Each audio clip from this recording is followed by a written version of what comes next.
Hello, and welcome to another episode of Will It Work? I'm Kevin. Today we're looking at the Arcadia 2001 by Emerson. This is a really interesting game system. Not so much for what it is, but its history is very unusual. It came out at a time when the Atari 2600 was out, and Emerson released it, and it had a similar performance to the 2600 and or the Intellivision. It came out before the ColecoVision, and it offered the same type of number pad, um, you know, controllers that are sort of flat with a disc. Although this one, has the sticks that you can screw in and use as kind of a joystick. And you can slide in, overlays into the controllers, and of course the controllers are removable. And there are two buttons. I don't know if they're identical or not in terms of fire. Probably are.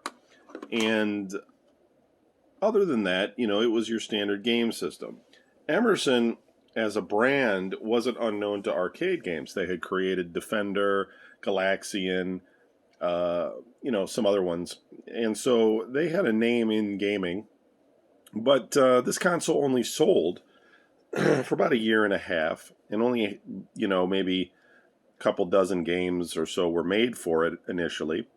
And they did license it to Bandai in Japan. There's a Bandai Arcadia.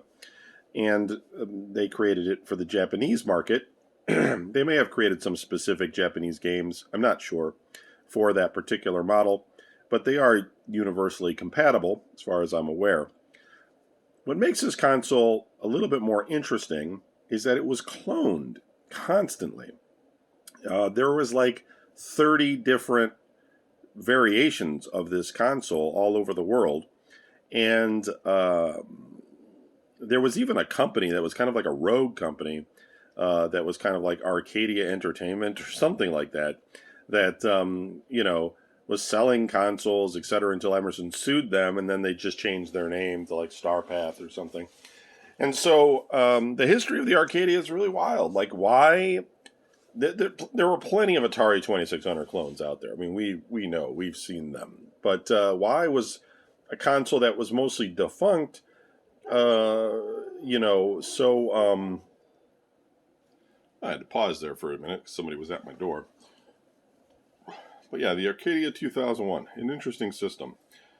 Also, I did want to point out that while Emerson did own the rights to Defender, etc., or they created those games, Galaxian, they didn't actually make those games for this system because Atari was suing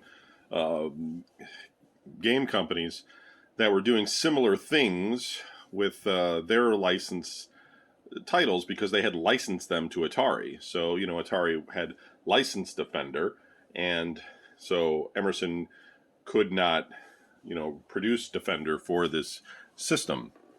It's unusual. It's just a really weird and unusual console, and it's an interesting backstory, and I really can't tell you why. Maybe it was just really like the components they used were just universally available and very cheap, and but I don't know. I don't know why it was cloned as much as it was. Strange. So I have one game. I purchased it for the purpose of this show, and it's called Escape. It's kind of a Pac-Man looking clone, and most of these games are really expensive. Somewhere on the order of over $100 per game, which is just ridiculous. The aftermarket on old game systems right now is just crazy what people are paying for things, or what people want anyway for them. There's a lot of collectors out there, and it's just bizarre. Now, I'll take the cartridge out.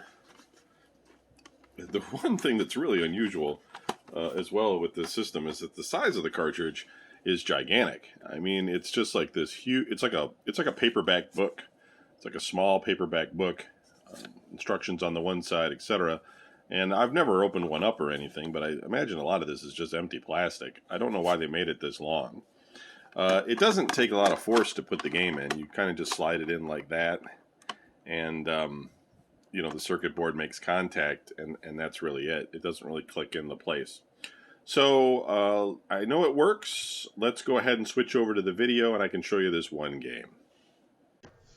Okay, so we have here the Arcadia 2001 Escape. I just turned it on, and I'm presented with a frozen game over screen, which is interesting. I'm not sure which of these controllers is first player. I'm thinking it's probably the left one. Let's hit reset. And it did nothing. I'll hit start.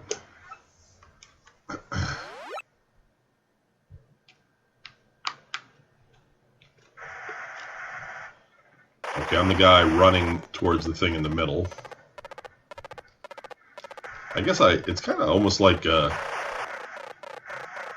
looks like Berserk or something, but there's like no walls here. Yeah, I kind of like Berserk though. If you hit a wall, you die.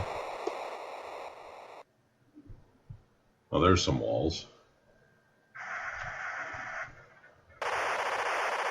It's really weird.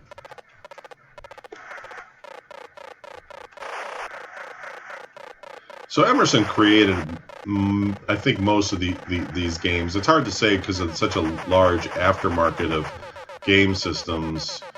You know, how many people made... yeah,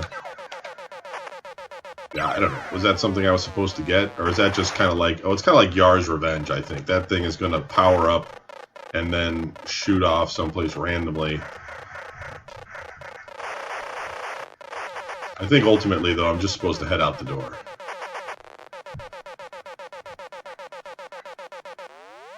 Yeah.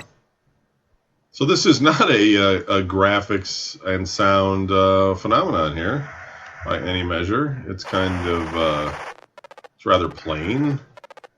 I will say though that since this is coming out over RF, this is one of the most stablest RF signals I've ever had on one of these consoles. I think it's going to shoot off here in a second. Keep running. I'm running. Oh, it got me. What the hell? This fucking thing. Okay, so anyway, I'm not really going to keep playing this. So, Arcadia 2001, as you can see, offered a sort of 2600 Intellivision-esque experience. This one works really well. It has a very clean signal. Controls seem fine, works perfectly. So it's definitely a keeper. If I run across another Arcadia, I have seen them for sale on eBay and everything, and I have not really wanted to purchase any of the variants. The Arcadia 2001 itself is probably the most common one. I don't even know if I've seen the Bandai one. I might have, because I've seen a lot of them. But I may even own some variants of these. I'll have to see. And if I do, I'll bring them out and I'll show you. Because, hey, I spent like $35 or something on this cartridge. I might as well, with shipping and everything, I might as well see it get a little bit of more use. But, all right, well, that's it for the Arcadia 2001. Thanks for watching, and we'll move to the next game system.